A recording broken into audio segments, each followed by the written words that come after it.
Ndabaramukije mu izina ry'Umwami wacu Yesu Kristo. Uyu ni umunsi w'icumi mu minsi itangira umwaka. Uyu niwe munsi wa 10 muri uku kwezi kwa mbere.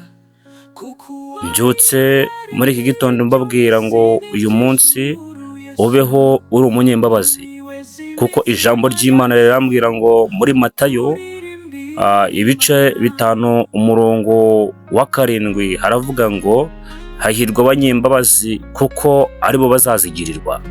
Nawe muri iki gitondo mbyutse nkubwira ngo uhindure umutima wawe, nimba utari umunyembabazi uhindure ubashe kuba umunyembabazi. Nimba wumvaga muri wowe udakwiye kuba wagira imbabazi, uhindure utangire kuba umunyembabazi ahantu hose babone ko uri umunyembabazi. Ndabakunda cyane, muri kumwe nanje Evangeliste Maniriho Ernest.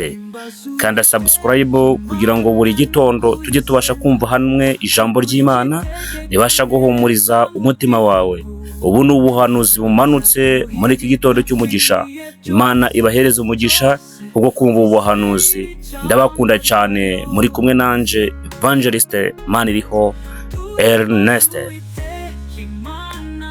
Uyu munsi nukanda subscribe ntibagirwe no gukanda kuri like ndetse na share kugira ngo iki gitondo cy'umugisha tujye tubasha gufatanya kumva ijambo ry'Imana, ndetse ubasha kubyumva nawe umushishikarize gukora subscribe, kuko iki ni igitondo cy'umugisha, umwaka w'umugisha ku buzima bwawe.